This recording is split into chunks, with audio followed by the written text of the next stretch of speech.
Before we dive into the story, don't forget to hit that subscribe button and turn on notifications so you won't miss any of the powerful stories like this one. The night had settled over the city like a blanket, with the only sound being the distant hum of cars on the freeway. Malik walked down the sidewalk, his footsteps echoing against the concrete.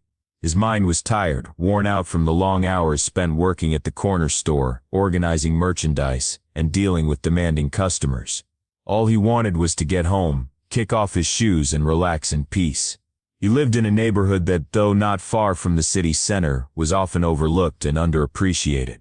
The people who lived here knew the quiet struggles of making ends meet, of living paycheck to paycheck, trying to survive in a system that seemed to put them at a disadvantage simply because of the color of their skin.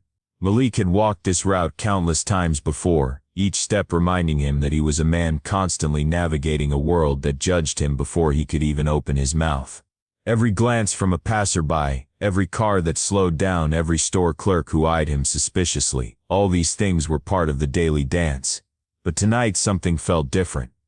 There was an extra weight in the air, a tension that was impossible to ignore. He couldn't put his finger on it, but it was there, crawling under his skin. As Malik turned the corner onto a quieter street, the familiar sound of a police siren broke the silence. It was a sound he had grown to dread. His body tensed as he glanced over his shoulder, watching as the flashing lights of the squad car grew closer. Call to action. Feeling the tension. Don't forget to like this video and subscribe for more powerful moments like this one. The car came to a stop beside him, the tires screeching slightly as the officer behind the wheel slammed on the brakes. Malik instinctively took a deep breath, trying to steady his racing heart. It wasn't that he had anything to hide. It was the simple fact that as a black man in America, he knew how easily a routine encounter could escalate into something dangerous. He had seen it happen too many times before. The officer's door opened with a sharp clang, and a man stepped out. He was in his mid-40s, stocky, with a strong jawline and a hard expression. His uniform was crisply pressed, and his boots clicked with authority on the pavement. There was an air of control about him, one that felt less like professionalism and more like power. Power over the people he was meant to protect. Malik kept walking, hoping to avoid confrontation, but the officer wasn't having it. "Hey, stop right there!" he barked, his voice carrying in the still night air. Malik hesitated before coming to a stop, slowly turning around to face the officer. He didn't want to appear confrontational, but he wasn't about to let himself be intimidated either. "Yes, officer," Malik asked, keeping his voice even. Despite the growing knot in his stomach, the officer eyed him closely, his gaze lingering a little too long, his body language rigid, as if searching for a reason to be suspicious. "What are you doing out here this late?" the officer asked, his tone harsh, as though expecting Malik to answer for his very existence. Malik's mind raced. He had done nothing wrong, he was just walking home. But he knew that wasn't enough.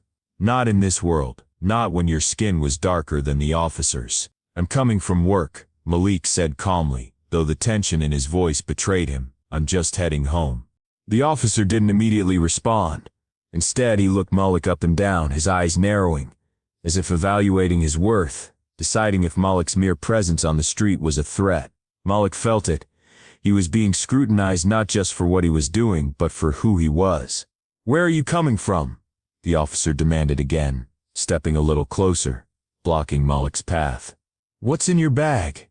Malik's heartbeat quickened, but he didn't let it show.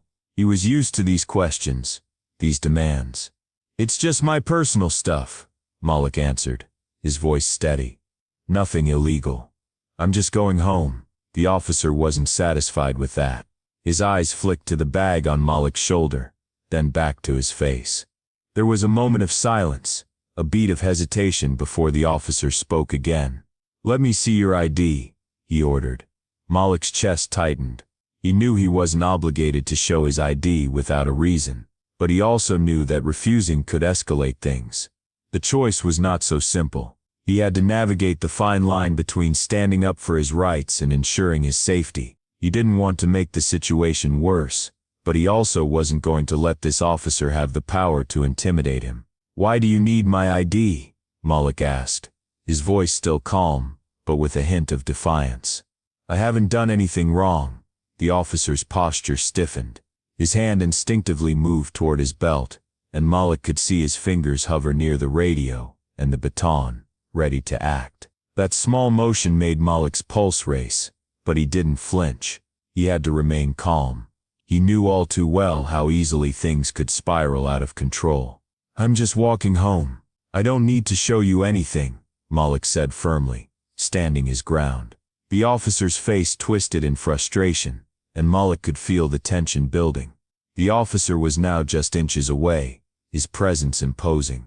The situation was rapidly escalating, but Malik refused to back down. He knew that, if he did, it would be another victory for the system that so often treated people like him as less than human. Call to action. Are you feeling the heat of this encounter? Make sure to drop a comment below with your thoughts, and don't forget to hit that subscribe button for more riveting stories like this one. Malik's mind raced.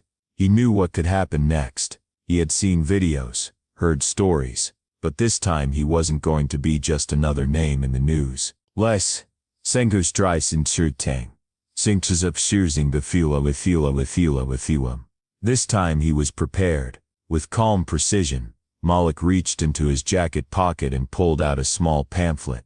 It was a simple piece of paper, but it represented something far more powerful than anything he could carry in his hands. The pamphlet was from a local civil rights organization, and it outlined the rights of individuals when approached by police. It was a tool, not just for him, but for anyone who needed it.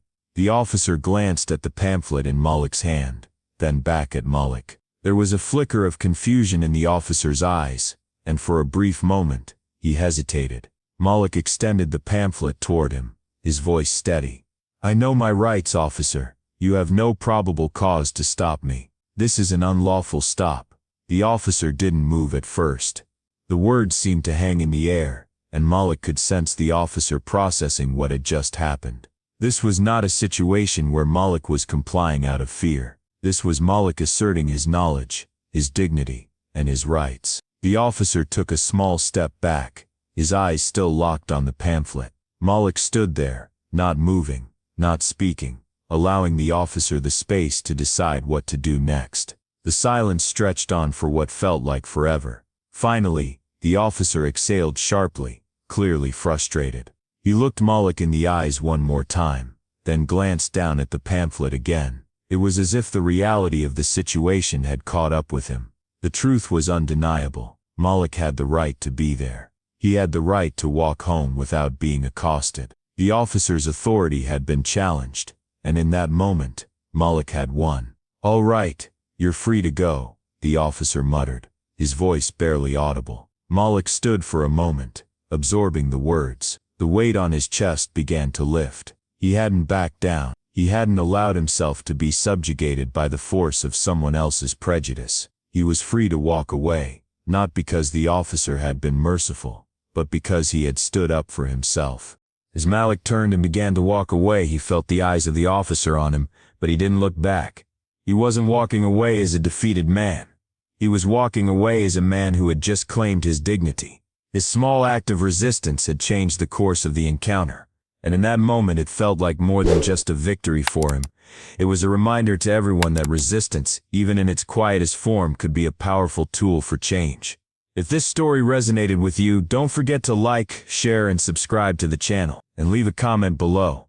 How would you have handled this situation? Let's talk about it. And as always, share this video to spread the message of standing up for what's right.